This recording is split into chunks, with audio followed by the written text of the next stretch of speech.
What's up, guys? This is your boy Krusty Pickles, and I figured I'd give you a quick little update on the Subaru. I know it's been a little while since I've posted anything on it. I got to a point where I was like, kind of like, I didn't want to film every little step in the process. So we got the transmission out of it and the rear end, and then I run into some issues. My Audi that I was driving as a daily driver had got to a point where I wasn't holding coolant. So I called my buddy up and asked him if I could use his Jeep. They decided to go ahead and give it to me, but in the process, we kind of got into an argument with his mom. Uh, and she basically told me that I needed to get the car out of there as soon as possible. She didn't make me get it out there right away, but I decided I wanted to. So we went ahead and did this. Alright, so we got it at the house. You can see my Audi is back there, right there. This is the Jeep. My buddy went ahead and gave me the Jeep. Now, if you notice back here, I no longer have the car that I was referring to as Electra. We went ahead and hauled her to the junkyard so I could get the money to register the Jeep. Alright, so while all this was going on, got the Jeep over here, got it registered, decided to load the car up and bring it over here. Before we did that, we went ahead and dropped the motor in it. Let me go ahead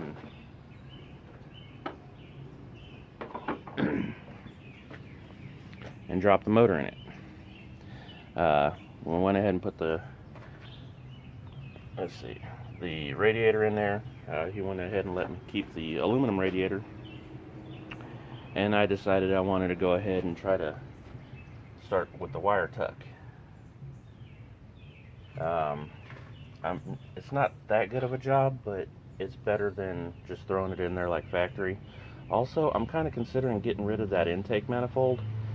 I can't seem to find any information on it. Like, apparently this motor with that intake manifold wasn't that common.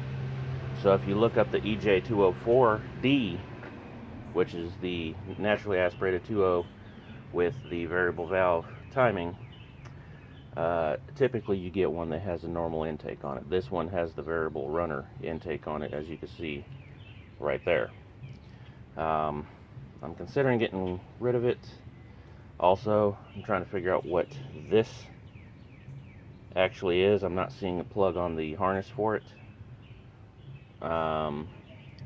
Unless something like this goes to it, which I don't think it does, because you see how it's got the little notch. See how it's got the little notch right there? They're right here. There's two notches here. So I got to find the right plug for that. And then I got to start throwing the accessories on it. Also, I just noticed I have what appears to be a cam sensor there, which I cannot find a plug for over here on this side. I've got my coil pack deals there. Here's a ground strap. I am not seeing anything that would match. I mean, there is this one. This could potentially go over there, but then what goes there? That is the curious question. So if I pull this one off, well, it's a pain in the ass to pull off because it fits.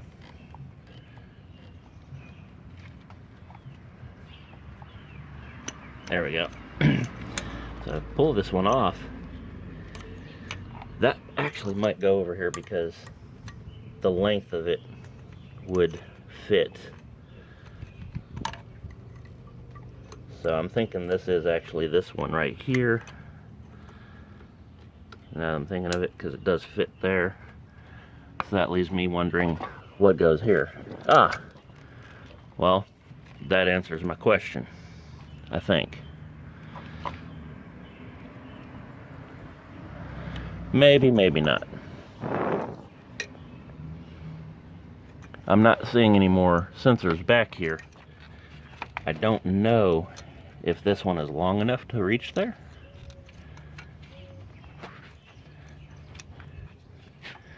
I feel like it is, but does it even fit?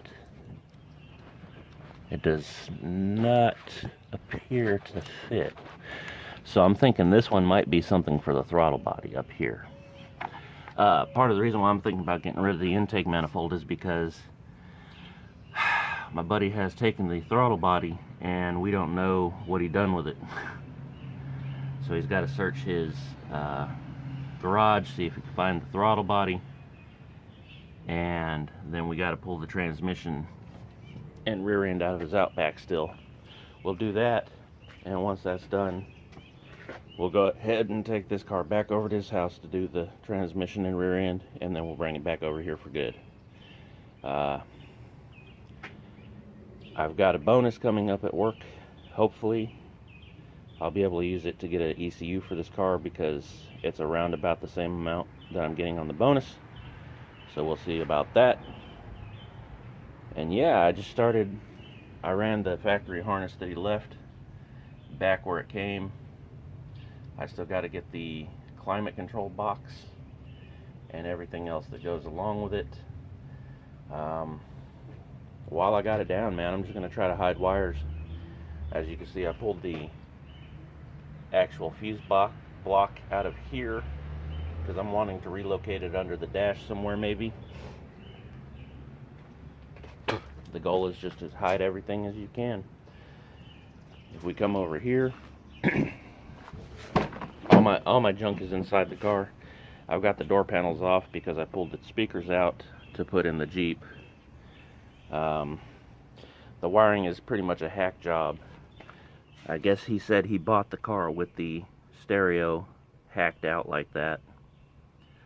So that's one thing I got to do. Also, I do have this spare Subaru harness. I got to look on this and see if some of the pigtails, like for the fuel injectors, will work, because some of the fuel injectors on that harness are broken.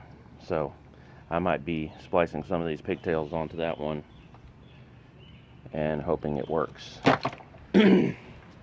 But yeah, I got if I come in here, I got the back part of my exhaust. I'm gonna just cut that, I think that's the catalytic converter, off, because it's, even if I was gonna use it, I need a new one anyways. Drive shaft, parts of the dash, got the water tank over there, and down there in the floor you might be able to see the reservoir for the power steering pump.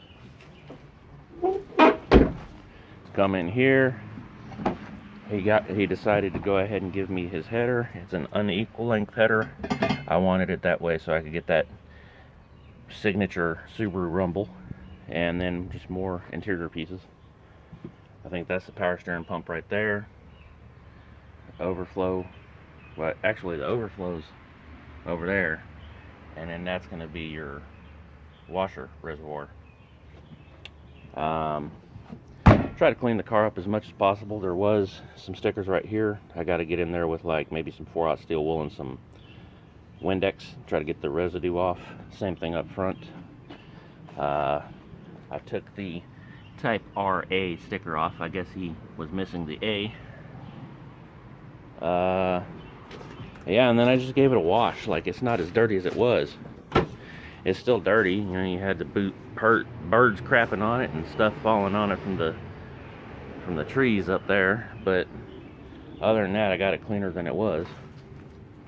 We went ahead and put my Plymouth pizza wheels on it so that I could actually roll it and not have flat tires. Looks like we got a little buddy hanging out there. But yeah, just that engine actually has a very tight clearance. Almost had the spider on the lens there. But yeah, that hood is a really tight clearance with the intake manifold there. There's actually a really tight clearance here too. As you can see there, we got the motor chain back because we don't have anything to hold it off the radiator right now. If we didn't have that chain there, it'd be sitting on the radiator right here. That's part of the reason why there's no accessories on it either. As far as mileage on this motor is concerned, When we got it from the importer, that's how much it had on it. And I don't know what that translates into on mileage, but I'd probably venture to guess my buddy probably put another 10 or 15,000 miles on the motor itself. So add whatever that is in miles to about 10 or 15,000, and that's how many miles is on here. Motor ran pretty good. It was just underpowered because he didn't have the correct computer for it. So yeah, with that being said, that's just a small little update on the Subaru. Figured I'd get a video out so you guys didn't think I just quit. Hopefully I can get back on this thing soon. Running into some financial issues because I got some bad news a little earlier in the week. Not really allowed to talk about it just yet, but I gotta make some decisions and figure out where to go from there. But I'm definitely keeping all these projects that I have. The Bug, I'm keeping that. The Subaru, now the Jeep is going to be a new that's probably what I'm going to do the sound competition in, is the Jeep. And yeah, just keep looking for new videos. Hopefully I'll be able to get them out. Goal is to try to get the Impreza running at least and drivable, maybe on some coilovers and some new rims, before I have to worry about my bad news. So yeah, that being said, if you haven't subscribed already, hit the subscribe button.